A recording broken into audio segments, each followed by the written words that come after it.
اليوم إن شاء الله بإذن الله قصتنا وين؟ من العراق. قصتنا عن محمد عمره 10 سنوات. محمد طفل صغير، زي أي طفل نفسه يمتلك جوال، زي أي طفل عمره 10 سنوات يبغى جوال جديد. عندهم جارهم سيف عمره 25 سنة، عنده محل يبيع الجوالات. محمد مشي بطريق وراح المحل الجوالات حقت سيف جارهم، شاف جوال عجبه مرة محمد ذا الجوال، بس إنه سعره غالي وما عنده ذا الفلوس اللي يعطيها اللي جارهم سيف. عاد سيف قال شوف يا محمد، هذا الجوال بديك بذا السعر. مرة فرح محمد لأنه سعر الجوال اللي يبغاه محمد مرة غالي وما عنده ذا المبلغ.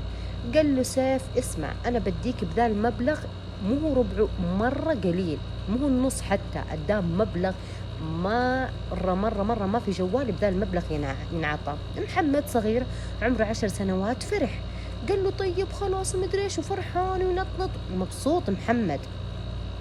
قال له سيف عندي شرط بسيط صغير. قال له ايش تبغى ومدري ايش، فرحان الطفل عمره 10 سنوات. قال له تجيني الساعة 11 المساء أعطيك الجوال. قال له طيب خلاص ومدري ايش، وفرحان محمد.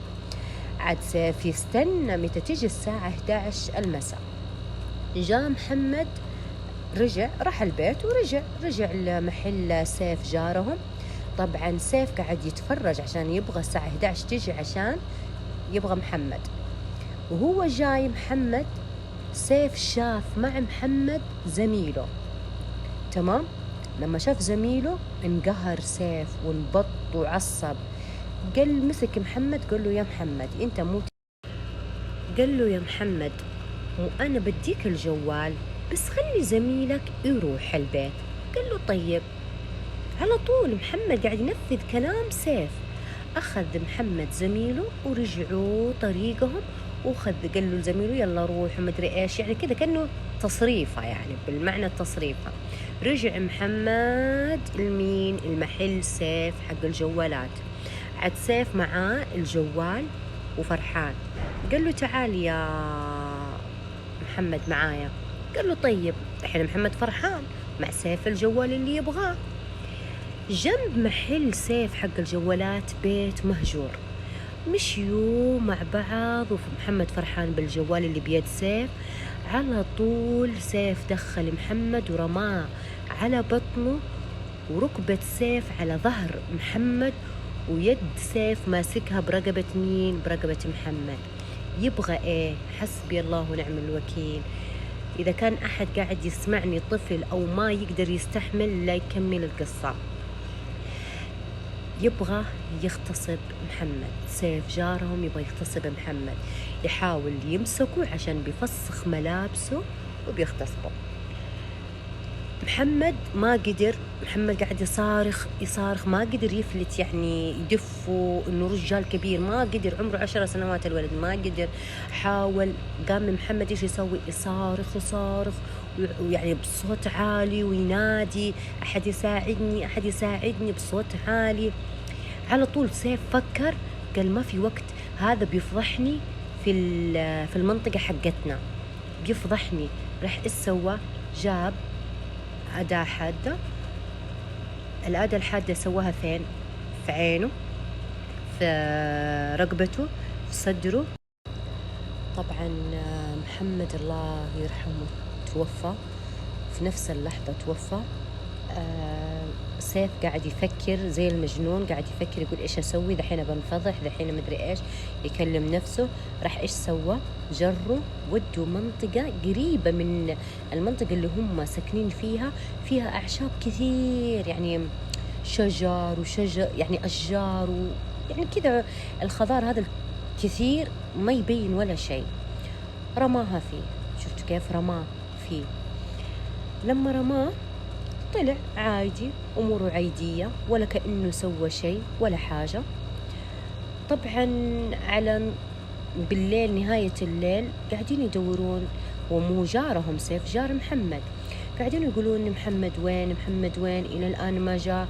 قالوا يمكن يلعب بالشارع، يمكن كذا، يعني أهله قاعدين. قالوا لا، دحين خلاص طلع الفجر، 3 أيام يدورون بمحمد منطقتهم.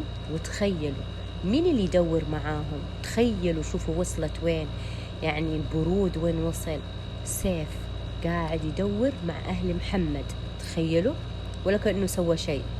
بعد ال3 الأيام هذه خلاص اتصلوا على الشرطة وكلموهم وقالوا عندنا ولدنا كذا كذا كذا كذا كذا، كل شيء البيانات وصفوه، ويعني شكله إيش لابس كان وكل حاجة إنه ضايع.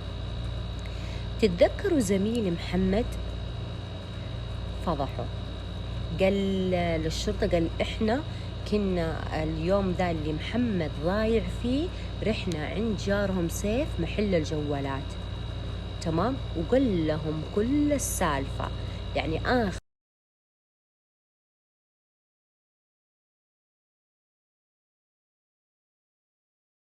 قال لهم آخر شيء أنا محمد شفته محل الجوالات، هذا آخر شيء. عاد مسكوا مين؟ مسكوا سيف. جابوا سيف ومسكوه وقاعدين يكلمونه، يقول زميل محمد إنه أنتوا آخر شيء كان عندك.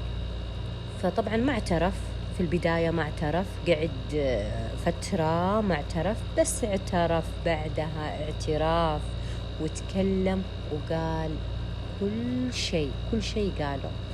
طلع السيف إنه سيف عنده جرائم كثير كثير كثير، ويعتبر هذه 5 جريمة له. 5 جرائم هذه تعتبر كثيرة، الشخص عمره 25 سنة هذه تعتبر كثيرة. طبعا إصدار الحكم إلى الآن، لأنه يمكن القضية لها يمكن شهر زي كذا لسه ما صدر القرار على سيف. نقول الله يصبر أهل محمد، يا رب يا رب الله يصبرهم. وإن شاء الله إذا طلع صدر القرار لسيف نقول لكم إن شاء الله بإذن الله. فالصراحة يعني قصة تحزن، قصة من جد يعني انتبهوا لعيالكم، حتى من جيرانكم انتبهوا من كل شخص غريب. انتبهوا، عيالكم أمانة لكم، لا تثقون في جيرانكم تقولون هذا ولد جاري هذا مدري مين، لا تثقون في حد. شوفوا كيف، شوفوا الثقة، شوفوا ولد عمره 10 سنين، شوفوا الشيء اللي يحبه ضيع، يعني ما انتبه لأشياء كثير ولا أهله انتبهوا لأشياء كثير. شوف إيش صار له. بالأخير نقول الله يرحمك يا محمد، والله يصبر أهلك. وبالأخير زي دايما أقول لكم نستفيد من القصة وناخذ الفائدة من القصة اليوم. إيش هي؟ إنه ما نثق بأي أحد، ما نعطي الثقة مرة للناس، لا، بحدود، أعطوا الثقة بحدود، وانتبهوا لعيالكم. نعمة ذولا من عند الله. الله يحفظنا ويحمينا ويوفقنا يا ربي يا كريم. والله يرحم محمد. إيش نقول إحنا؟ بس يعني استفيدوا من قصة اليوم. الله يسعدكم، وحاولوا إن شاء الله بإذن الله تنشرون القصة ذي بكل مكان. أبغى الكل يسمع هذه القصة عشان ننتبه لعيالنا، وتنتبه الأم والأب والناس الكبار ينتبهون لعيالهم. في نهاية القصة اللي ما اشترك في القناة الله يسعدكم يا رب، أعرف تعزوني وتحبون أميرة.